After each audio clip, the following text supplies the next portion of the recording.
Las experiencias en muchos países se pasan en la lengua materna. Es cuando enseñáis el español o el castellano que utilizáis medios, porque bueno, también los medios es una manera de aprender el castellano, ¿no? Pero el reto primero es la lengua, no es el medio. Entonces, la imagen es ilustración, la serie es ilustración, no es enseñada por sí, con sus propios mecanismos. Bueno, cuando hablamos de esto con decidores dicen, pues eso es cuando, si queremos cambiar de escala, esa es la primera manera de hacerlo, porque ya existe. Bien. Otras disciplinas. Hay colegas que están intentando ahora utilizar medios en historia, en geografía, en matemáticas, para mostrar en física, simulaciones, laboratorios, cómo pasan las experiencias, etc. Y también las otras disciplinas empiezan a utilizar los medios, pero otra vez para transmitir los saberes de la disciplina, no de los medios. Pero manera también de empezar. Una disciplina propia, eso es lo que empujo yo, sabiendo que no va a llegar mañana.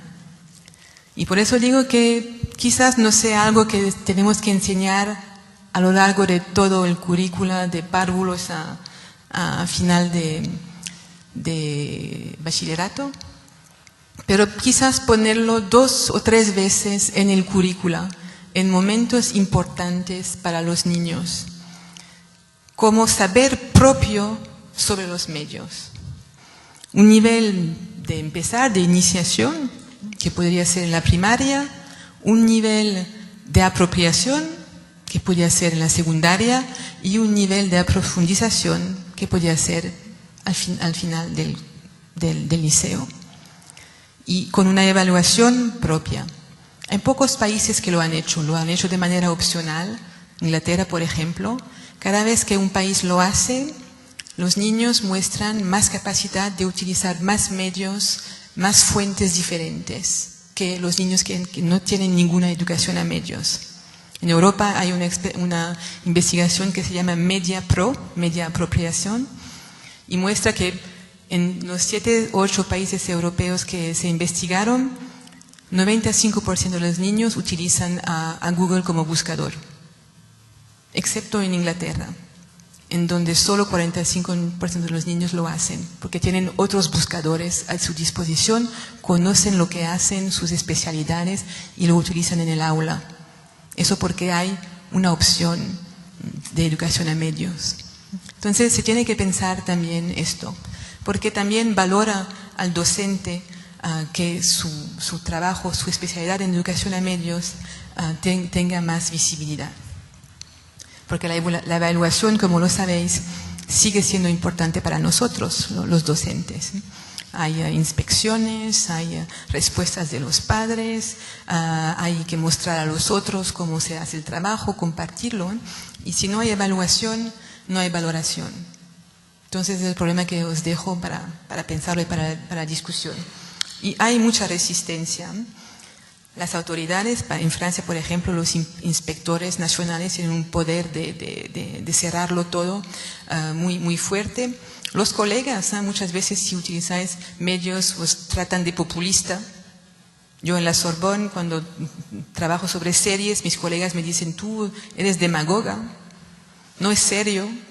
Bueno, los editores, los que producen manuales, no ven la educación a medio de manera simpática porque la ven como una competencia. Las plataformas no tienen ningún interés a dejaros experimentar y son bastante propietarias las plataformas, no se pueden cambiar. No mencionar los padres, lo que decía yo, lo que los padres muchas veces no se pueden creer que la autoridad que tienen con los niños la tienen que compartir ahora también con los medios. Bastante con la iglesia, bastante con la escuela y ahora otra figura más. Qué complicaciones. Y otro problema, ¿qué contenidos para la educación a medios? En la opción máxima que hay un curso reconocido de educación a medios.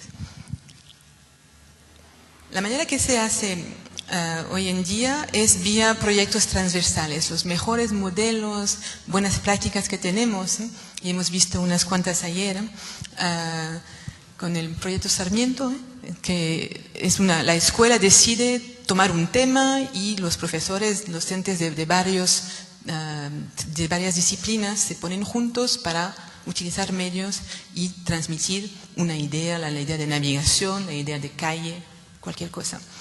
Entonces, eso es lo que funciona más bien, pero como lo sabéis, no habéis sido formado para funcionar de manera transversal. Estáis en el silo de la vuestra transmisión, de la vuestra competencia. Ir a ver cómo eso circula con los otros es problemático. Entonces, proyectos transversales sí, pero necesita una energía increíble de los profesores que se invierten ahí dentro. Y mucho tiempo que no tiene salario. Y entonces también el problema es de las competencias, de las que hablábamos, las 7 competencias, en una lógica en la que ustedes no habéis sido formados de manera a trabajar con competencias. Habéis sido formados y evaluados y tenéis un grado por saber transmitir vuestra disciplina. El inglés, el castellano, la física, no las competencias variadas, ciudadanía, etcétera, etcétera, en física. Entonces, eso también, ¿no? Es muy difícil hacerlo corresponder. Y después hay todas estas cosas alrededor de los contenidos y las actitudes a riesgo. Violencia, pornografía, que son las dos que hacen más pánico en las poblaciones. ¿Cómo se enseña la violencia en los medios?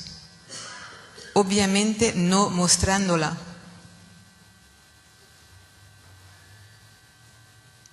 No es ético mostrar a un niño cómo otro niño ha sido violado. Y por lo tanto, eso es lo que interesa a los padres, lo que da pánico a los políticos y lo que no inspira confianza en las redes. Entonces, muchas veces, y en Europa es lo que pasa, no los enseñamos, no hablamos de los contenidos a riesgo. Podemos discutir. Lo que tiene interesante los contenidos a riesgo, y yo lo enseño, es que sus efectos no están en donde los pensamos. La violencia no brinde más violencia, la violencia brinde más susto, más miedo. La violencia solo tiene víctimas y son mujeres. Esas son las consecuencias que hay que mostrar y que se pueden enseñar en el aula para hacer reflexionar a la gente. Y, por cierto, se pueden mostrar también contenidos sin riesgo, que también tienen mensajes interesantes. Los contenidos no pueden enseñarse sin pedagogía. Y no sé cómo recibís la palabra pedagogía aquí, pero en Europa es una palabra mala hoy en día. Hablar de pedagogía es algo muy obsoleto. La verdad es que nadie sabe transmitir la pedagogía ya. Pero hay varias pedagogías y os mando al kit que escribí, en donde hay una parte producida por David Buckingham que hace varias propuestas de pedagogías. La clásica, la de la visión de la cultura alfabética, es la crítica textual. Podemos mirar las series y criticar el texto, el diálogo, etcétera, etcétera. Más interesantes y más complejas, la idea de trasladar, de traducir de un medio al otro. Una novela que se pasa en una telenovela. Cambio de medio, ¿qué pasa en el cambio de medio? La transliteración de que hablábamos. Simulación. Los niños pueden preparar temas en donde simulan experiencias aunque no las hayan tenido ellos mismos, y eso en el aula también se puede hacer. Y después, por cierto, pueden escribir escenarios, scripts, y jugar y poner esto en dimensiones varias, audiovisuales, etcétera, etcétera. Entonces todo eso se puede hacer, involucrar en pedagogías, sobre todo si las conectamos ahora con las estrategias que hemos visto, el juego, la simulación, el pooling, el mixing, todo esto. Hay facilidades hoy en día que los niños ellos mismos pueden aportar.